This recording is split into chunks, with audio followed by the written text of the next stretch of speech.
Assalamualaikum warahmatullahi wabarakatuh. Kawan-kawanku, para pemilik kapal, para operator kapal, para pencharter kapal, para marine superintendent, khususnya terkait dengan kapal-kapal dengan jenis crewboat. Kapal jenis crewboat ada yang mempertanyakan apakah dikategorikan juga sebagai kapal penumpang. Nah, apakah crewboat ini dikategorikan sama dengan kapal penumpang? Apakah crewboat ini dikategorikan sama dengan kapal penumpang? Ini adalah pertanyaan. Untuk menjawab pertanyaan ini, maka kita harus mengacu pada fungsi daripada crewboat ini, ya. Fungsi daripada crewboat. Crewboat itu namanya saja boat. Boat itu selalu dikategorikan kapal kecil, dan kru itu biasanya orang pekerja, ya. Pekerja, crewboat. Nah, ukuran crewboat itu secara dimensional itu ukurannya sekitar di bawah 500 gross tonnage, ya, gross tonnage. Di bawah 500 gross tonnage. Gunanya digunakan untuk mengangkut kru dari offshore sampai ke, dari daratan sampai ke offshore. Ya, ini perlu kita garis bawahi, dari daratan sampai ke offshore atau offshore sampai ke lautan, ke daratan. Contohnya rig, ya, rig yang dilepas pantai itu, atau tanker besar yang untuk menyimpan floating production storage offloading FPSO, atau barge yang gede sekali dan lain-lain sebagainya, atau kegiatan sebaliknya. Ini disebut sebagai crewboat. Jadi crewboat itu mengangkut orang, tetapi orang yang diangkut bukan penumpang umum, bukan public passenger, seperti halnya kapal feri miliknya ASDP, atau kapal cruise, atau kapal penumpang miliknya Pelni, ya. Jadi berbeda penumpangnya, segmen penumpangnya berbeda, ya. Penumpangnya adalah, kalau kita runut di dalam lazimnya, itu adalah personil yang bekerja di bidang teknis di lapangan, pekerja lepas pantai, bukan publik, ya, bukan publik. Nah, ini adalah fungsi daripada crewboat, ya. Dari sini kita harus tahu, oh, apakah crewboat itu penumpang, kapal penumpang. Sedikit agak ambigu di sini.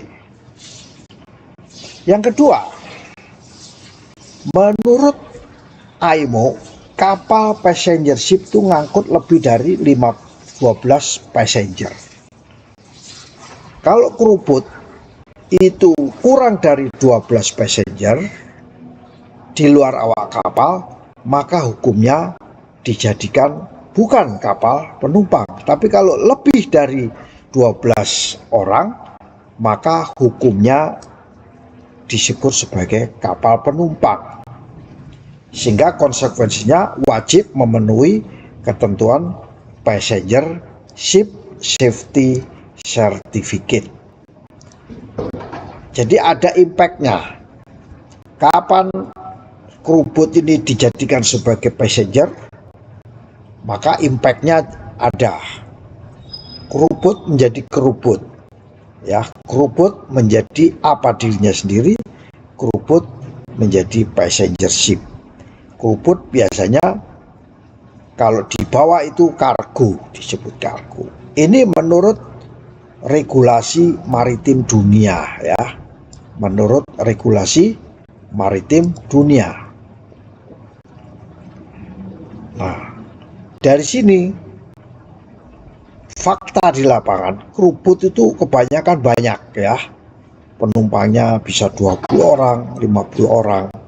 Maka dia bisa dikategorikan sebagai passenger ship, sehingga harus punya passenger ship safety certificate ya. Nah, sekarang kalau dia dianggap sebagai kapal penumpang, bila mana kita mempunyai keruput terus menganggap bahwa keruput ini dikategorikan sebagai kapal penumpang, ada dua kolom. Kolom yang sini namanya bahwa keruput kurang dari 12 penumpang, dan di kanannya adalah keruput lebih dari 12 penumpang. Kalau kurang dari itu, sertifikatnya pasti berbeda. Ya, coba lihat ini, sertifikatnya Ship Certificate ya, Cargo Ship Safety Certificate, artinya dia dianggap sebagai kapal kargo. Namun bila lebih dari itu, maka dia dianggap sebagai kapal penumpang, harus punya passenger ship certificate ya. Nah, tentunya bisa diketahui dari seat, tempat duduknya ya, tempat duduknya. Persyaratan untuk struktur dan alat, kalau dia memang benar-benar menjadi keruput, agak ringan persyaratannya ya, persyaratannya agak ringan. Tapi kalau dia kita kategorikan sebagai kapal penumpang, maka harus mengikuti SOLAS Chapter 3 yang lengkap. Jadi konsekuensinya, implikasinya itu akan lebih berat. Kalau keruput tetap sebagai keruput, maka pakai STCW biasa ya, pakai STCW biasa. Namun bila dia dijadikan kapal penumpang, maka keruput tersebut harus mengikuti STCW ditambah training tambahan untuk penumpangnya. Dan yang terakhir yaitu terkait dengan perizinan. Kalau keruput, perizinannya akan lebih sederhana ya, sederhana. Sedangkan kalau dianggap sebagai kapal penumpang, maka dia harus mengikuti peraturan kelas, misalnya lewat BKI atau Dirjen Hupla ya. Jadi praktik secara umum bahwa keruput itu biasanya ukurannya 20 sampai 50 orang. Secara legal, keruput itu adalah harus mengikuti ketentuan SOLAS karena lebih dari 12 penumpang. Tapi beberapa perusahaan ya bukan memanipulasi, tapi mencoba meng-create bahwa manifestnya selalu kurang dari 12. Ini tujuannya adalah untuk menghindari adanya persyaratan yang cukup berat ini ya, persyaratan yang cukup berat. Nah, ini di sini lebih ketat ya.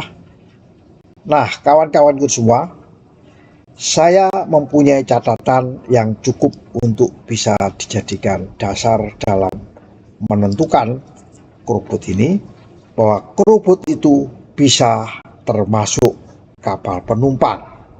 Bisa, kalimat bisa, jika memang mengangkut lebih dari 12 orang selain kru ya. Tetapi juga keruput bisa membawa kurang dari 12 teknisi atau kru, maka bisa diklasikan sebagai workboat atau special service vessel, atau kita kenal sebagai special purpose ship. Jadi ada kalanya sementara pihak menganggap keruput bisa dijadikan penumpang, sementara pihak keruput tetap sebagai mana keruput. Demikian, semoga bermanfaat bagi kita semua. Wassalamualaikum warahmatullahi wabarakatuh.